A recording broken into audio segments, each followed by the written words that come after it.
When I'm hearing about labels such as secure, insecure, another term we use a lot in this field is trauma. So society might look at someone that, someone might label as insecurely attached and say, "What's wrong with you? Why are you this way?" A trauma-informed therapist might ask, "What happened to you?" A liberation-oriented therapist would ask, "What happened to you and your people? What happened to you and your people?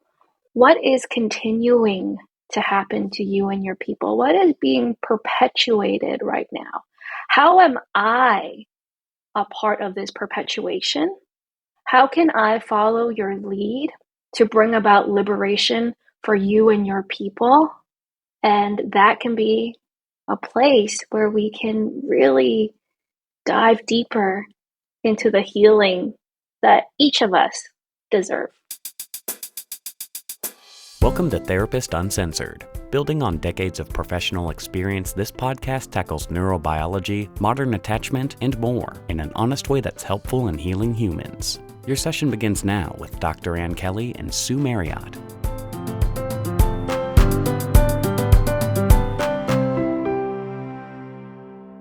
Hey everybody, friendly reminder, if you haven't yet purchased Secure Relating, Holding Your Own in an Insecure World, it would be a wonderful time to do so. Pre-ordering really helps us. But also, if you don't want to spend the money, certainly just go to your local library and ask for it. That's another way to support us and kind of get the word out. So thank you for that if you've already done it. If not, please just check out the book. I think you'll be really impressed. SecureRelatingBook.com. Now, today's episode, we continue our conversation with Melody Lee. They describe themselves as a queer, non-binary, colony-born migrant. They're the founder of Inclusive Therapist, a social justice mental health community and directory. Their organization centers on the needs of marginalized communities, especially queer, trans, Black, Indigenous, and people of color.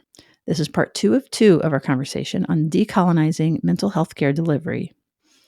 Most people I know want to do the right thing, and then they want to learn, and this is a great step in that direction.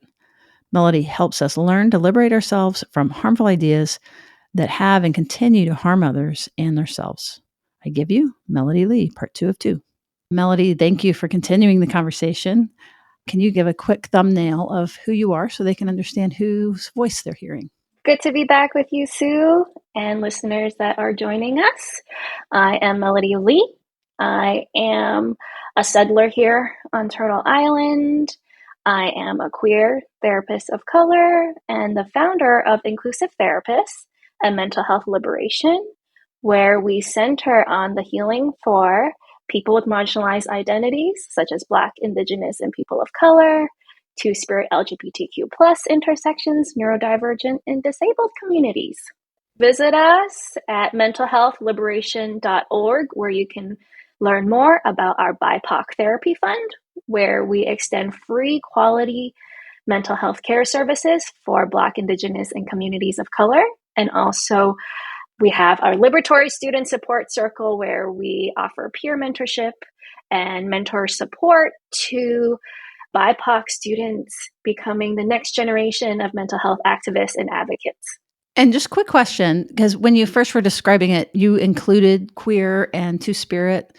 When you say BIPOC, is that kind of generally included? Or if you just say BIPOC, are you not necessarily including the queer plus community? I'm just curious.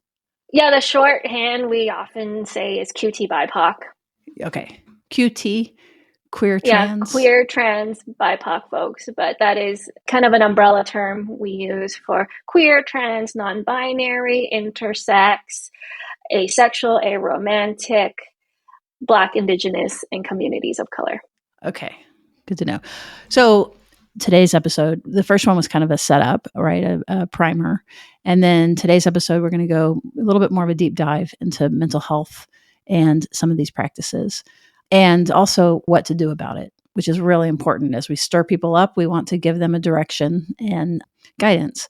So can you describe what is anti-oppressive and liberatory practices? What does that look like? I think in order for us to begin conversation about what is anti-oppression, we need to have a clear idea of what oppression is.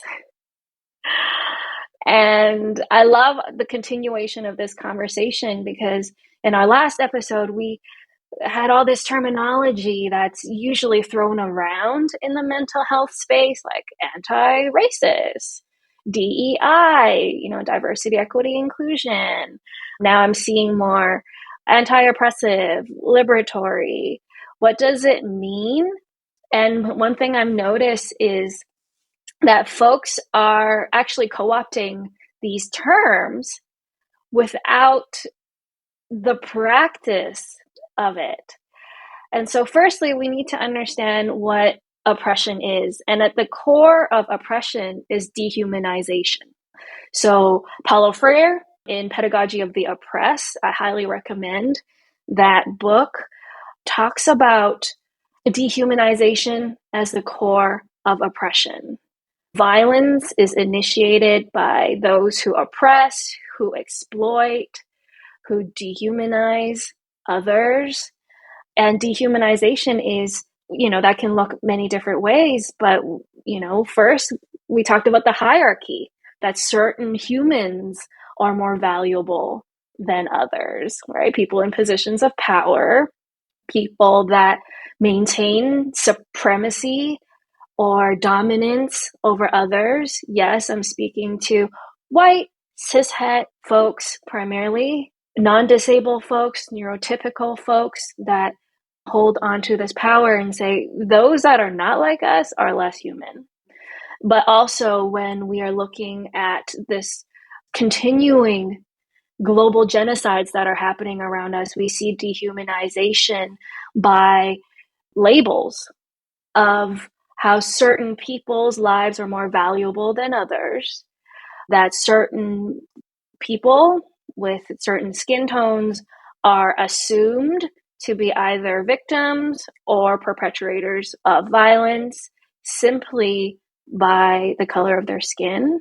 And so these are examples of dehumanization that make up oppression. And so oppression can show up in so many different forms through different actions.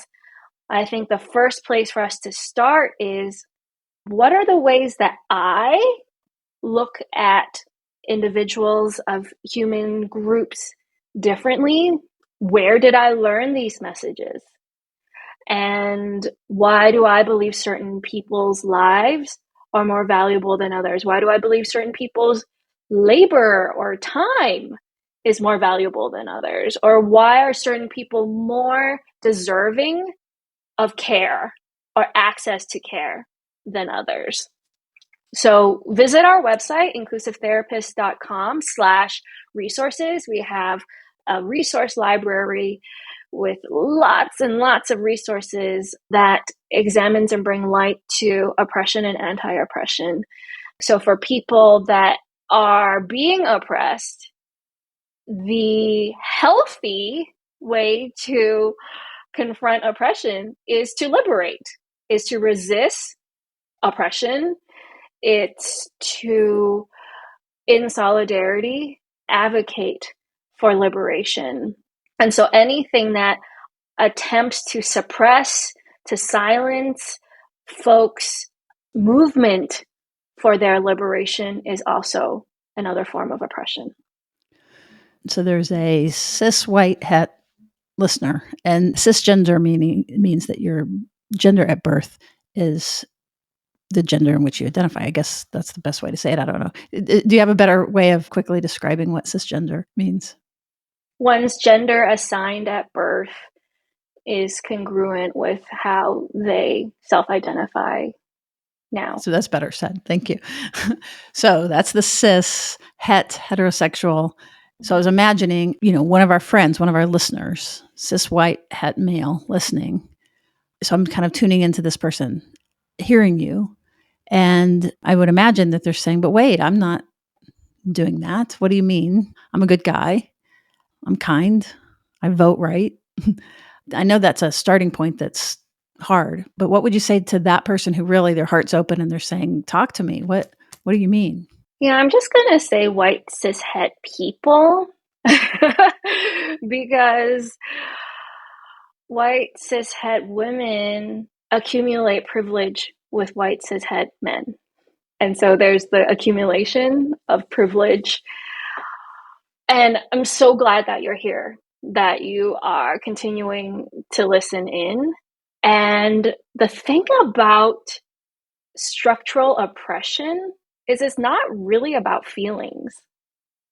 It doesn't really matter how people feel about it because this is the system and structure that is in place by design. It's not about individual feelings or what one thinks. These systems are already here. This is embedded in all of our institutions, in our political system. We are on stolen land. So that sets up certain people to benefit from that. And so by default, other people are exploited by it. So my question is, if we know that these systems are in place, are we perpetuating these systems? Are we feeding these systems? Or the alternative is, are we actively resisting and dismantling these systems? And so I believe you. I believe that you can feel all these certain ways. And now I'm curious what actions you are taking that is actively anti-oppressive in solidarity to the collective liberation of people that are being actively oppressed by these systems. I love that. I think that's a wonderful response because we can only for so long say, but wait, I'm a good person. I didn't do that. That feigned innocence, that can last for about a second because the next second you have someone telling you that there's harm that's been done. And if you are that good, open person, then you're going to listen and believe them. And then there's no longer can you say I didn't know or anything like that, right? That the clock turns on and there's so much to learn and there's so much to unlearn. So I just really love what you just did about I believe you and show me the money. What is your feet doing? That it's not about your intention. So there's also this notion of intersectionality, right? That I'm also queer, but I'm very white. I have red hair. I'll never get pulled over by a police officer thinking that I'm a person of color. It will never happen. And absolutely almost every other way privileged, including that I would generally pass for straight. But there's a lot of people that don't. And I think this call for moving in solidarity and moving towards the collective is really important. And the collective can be very inclusive because we are complex creatures. Yeah, so of course, credit to Kimberly Crenshaw, who coined intersectionality. And last episode, we talked about colonialism, coloniality. Hussein Bolhan, please look up his work.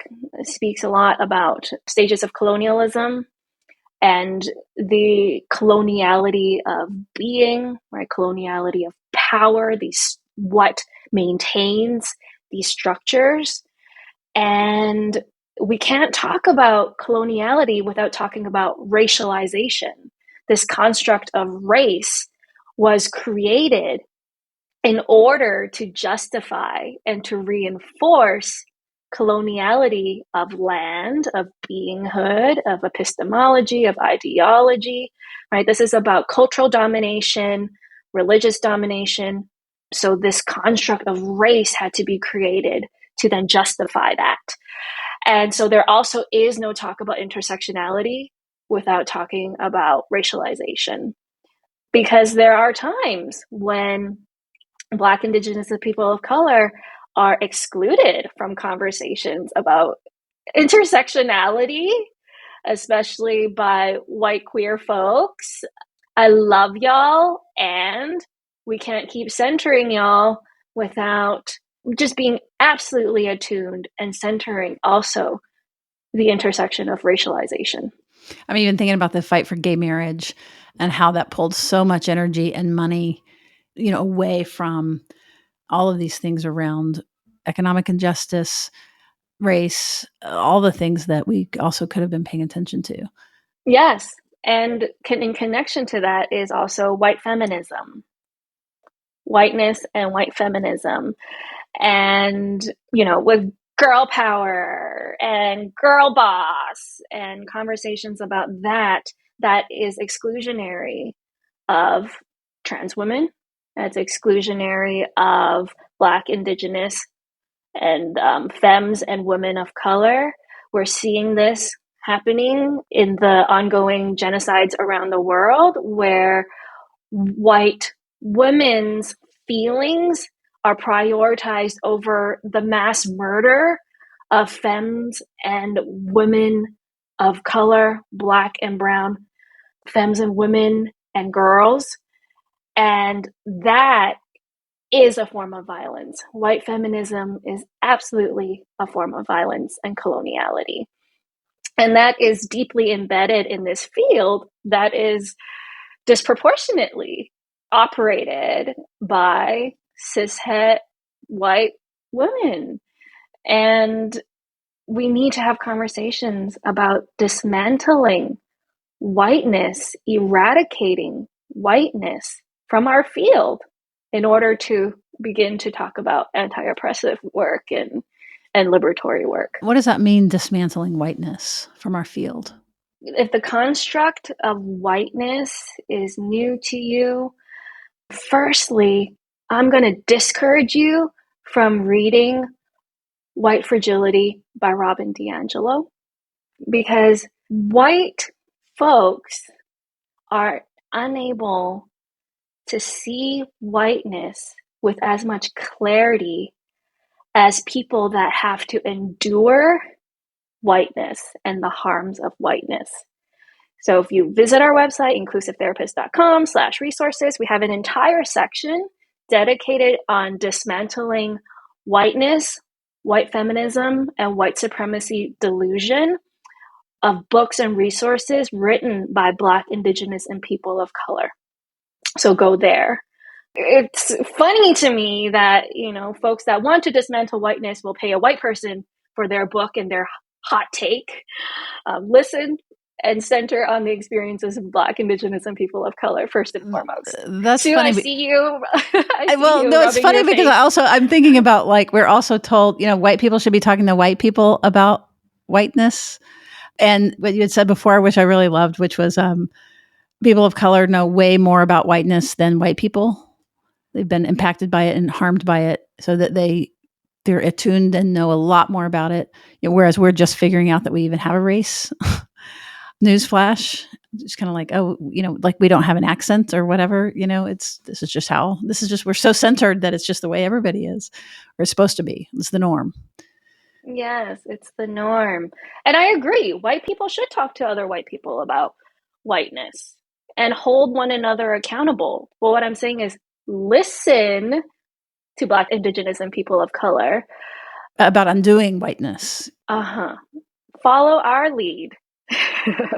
Right. No, I was just kind of laughing because it was like, on one hand, the message, and I'm understanding now, is like, don't turn to us to figure this out. This is something you need to go and figure out, which is true. I think that was the push to Robin DiAngelo's book of, like, figure it out. But then also there's the message, which is a different message, which is stop centering ourselves. If we really want to learn and unlearn some of these ways that we are continuing to perpetuate the problem, then we need to be quiet and not be talking to each other. We need to sit and listen and learn from the folks that we have pushed out. Yes. And to be really clear, do not buy Robin DiAngelo's book. Here are some other authors like Nikki Black, Maisha T. Hill, Ruby Hamid, Ijoma Oluo on Mediocre talks about the dangerous legacy of white male America. There are so many BIPOC folks that have been talking about whiteness, that have been examining, critiquing, dismantling whiteness for so long. Listen to them. So check out the resources on our website. That's great. And not her book, partly because, if you're going to buy a book, buy a person of color book, when as a form of dismantling this and censoring their voices, versus a white person purchasing and making a white woman rich talking about race? Is that some of why that you're saying don't buy the book?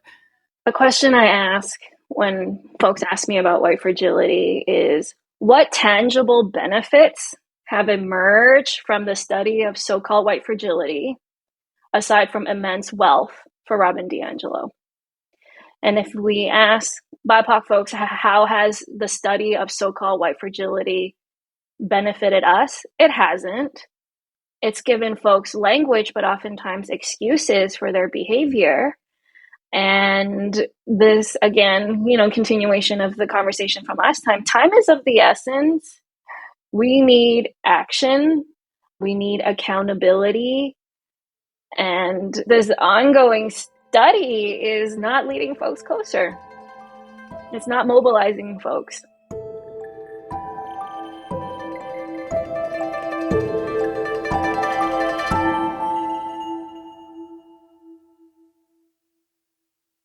Support for today's episode comes from OneSkin. So I'm in Texas. In Texas, getting sunshine is never a problem, but we've already gotten into the 90s, so summer is coming fast. And as a redhead, I have to be particularly careful with my skin.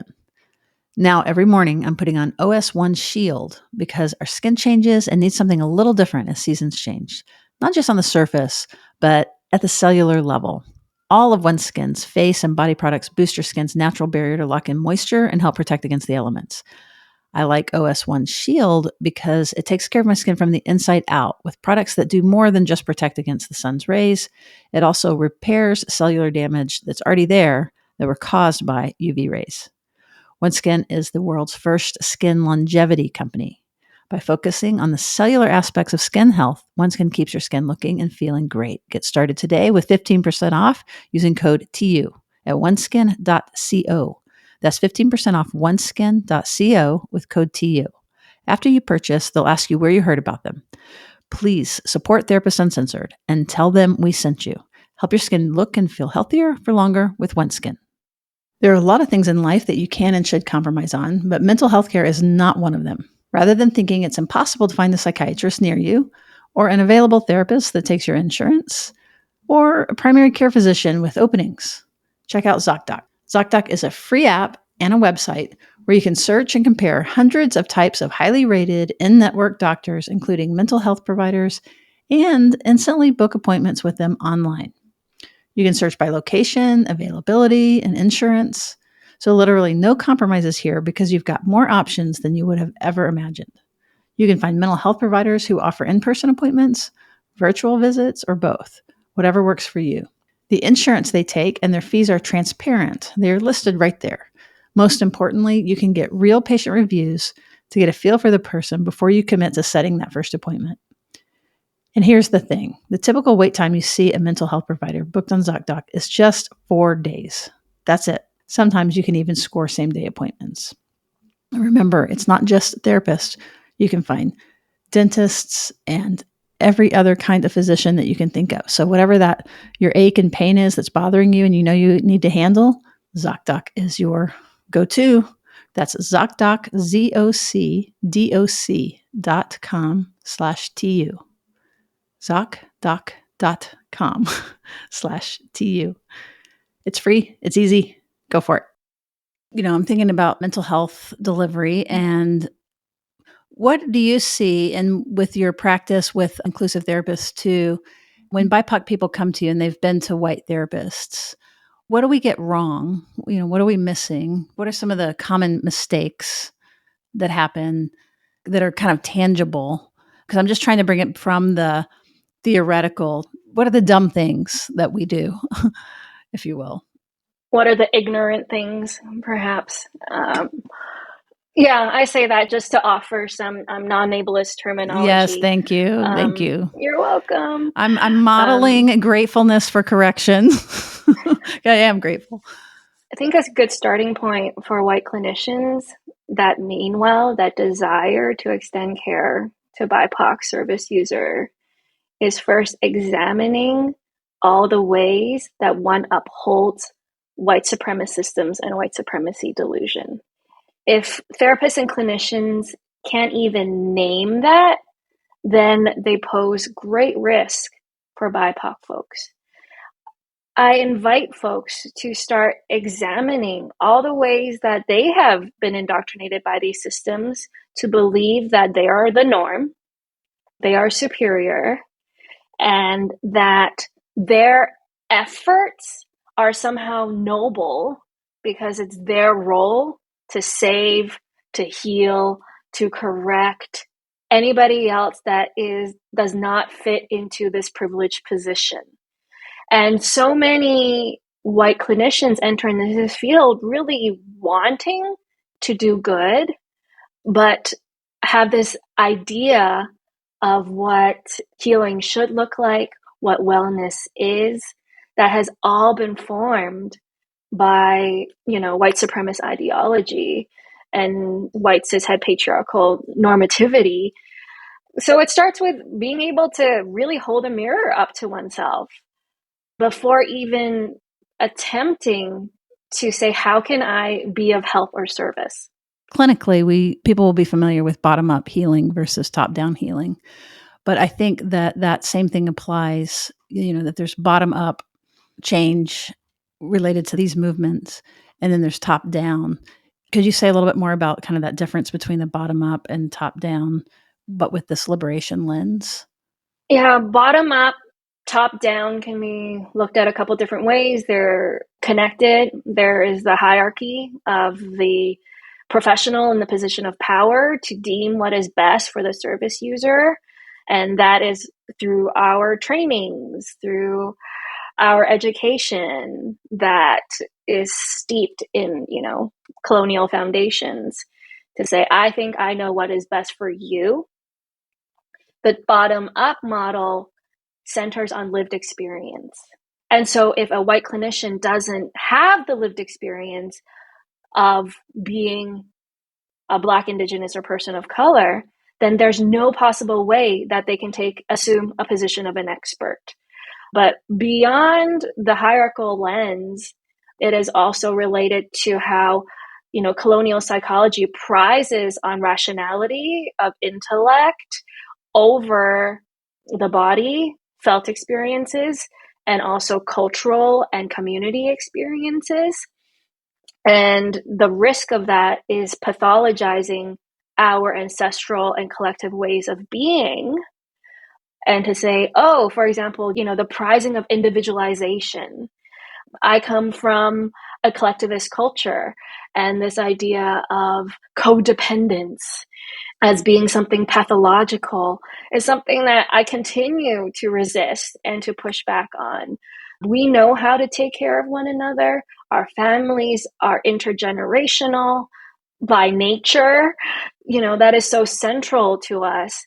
But to be told, actually, you need to become more of an individual, firmer boundaries, that's going to help you. That was one example of the top-down model that just simply doesn't work.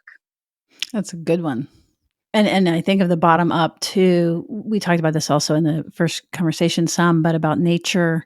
And I think of it as going outward so that it's community and the natural world.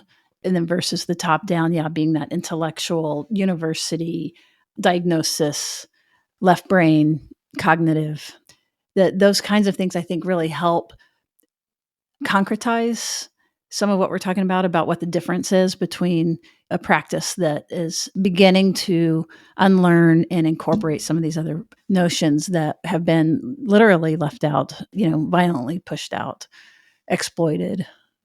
When you're in a position of power and you're being asked to give up power, that's a whole thing. And obviously people resist that. But there's really also this you're being asked to give up power, but you're being given something that's so much better than power over. It is so much better to be in relationship and in community and in nature. That is such a more powerful position always. There's even such thing, we were writing about this in the book, that as you go up in power, you literally acquire what looks like a traumatic brain injury. Your brain changes for the worse, and it's bad for everybody. It's certainly bad for the people that are underneath you.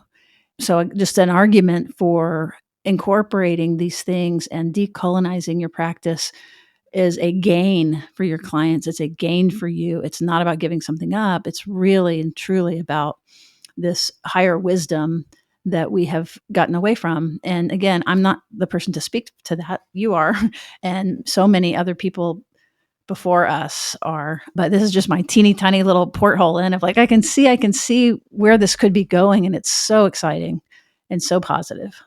It's rehumanizing. Remember, when we are perpetuating or part of oppressive systems, the core of oppression is to dehumanize.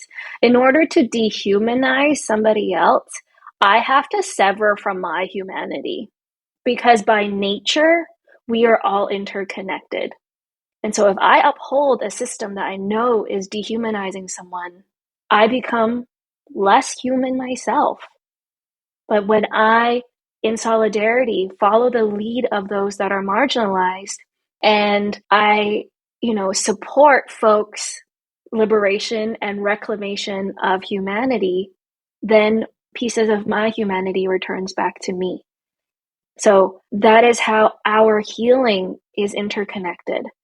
That is why I love and work closely with white folks that are liberation oriented, because we heal one another, and we always have to center on the people that are being most severely impacted first. Just kind of as we wrap up, I'm thinking about the folks that are listening. One of the things we keep referencing the last one, but so that if you are not a person of color, a white person, if you're in a privileged position, that as you make a 360 and look around you, that you're not seeing a lot of what's there. That's one of the things I talked about. And so you have to work to see it. And then you were speaking to folks that are BIPOC, marginalized, pushed out, and we're really encouraging them to find their community, and that we can't do this by ourselves. And, the book that we just published is almost out, Secure Relating, Holding Your Own in an Insecure World, certainly does talk about some of these concepts, not nearly as articulately as you have, but we're trying to bring the idea of even the very notion of attachment, which is one of the basic fundamental things in, mental health. It's one of the most studied concepts. Getting the idea of systems that create insecurity. We want you to think of that. The minute that you think of attachment, it has to be part of it, because you can't be secure by yourself. And to not just see the person in front of you as insecure or secure. Even the term insecure is something that we're challenging.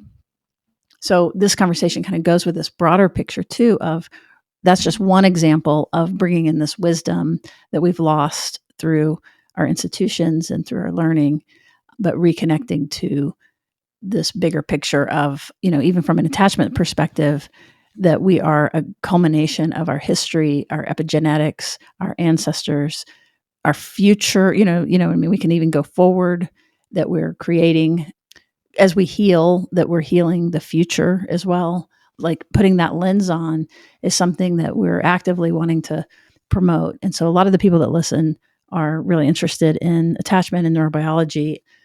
So we're very excited to just keep stretching even the term.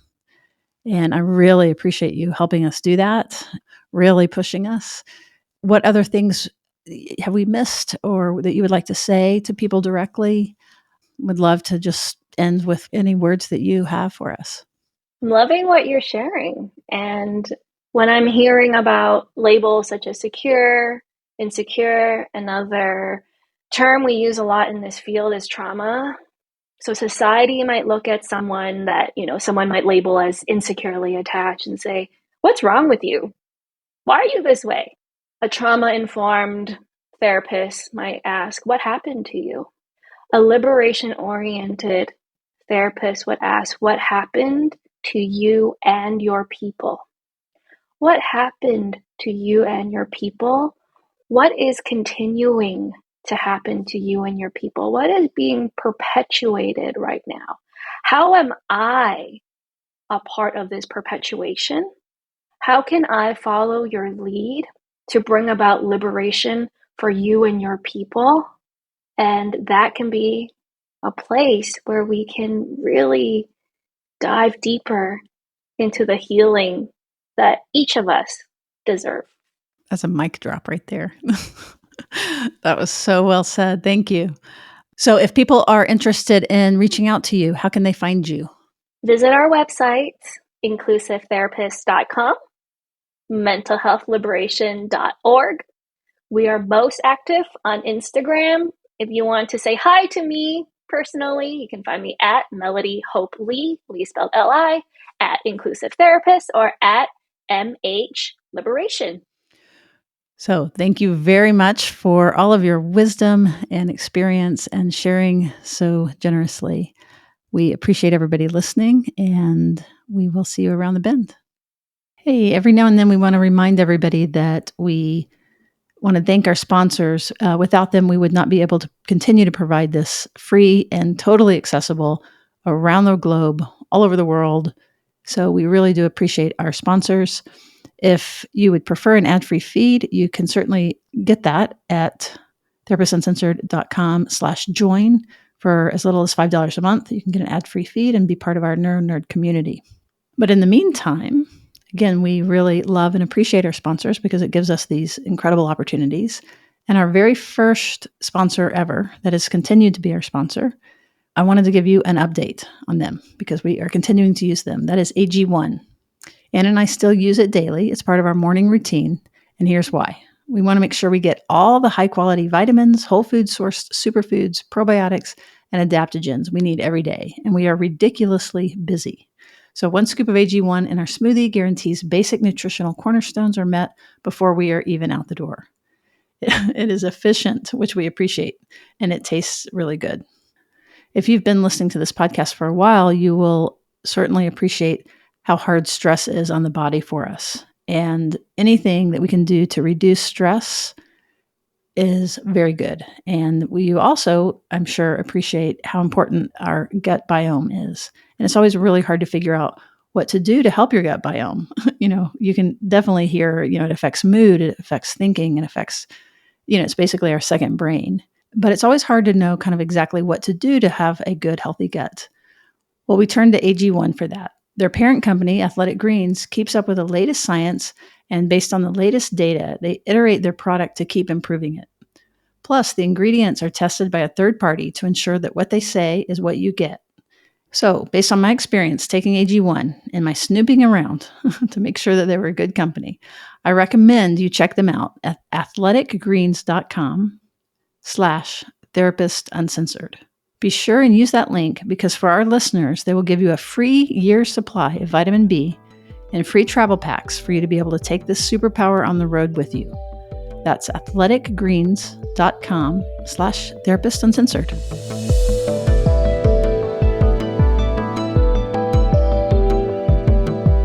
Therapist Uncensored is Ann Kelly and Sue Marriott. This podcast is edited by Jack Anderson.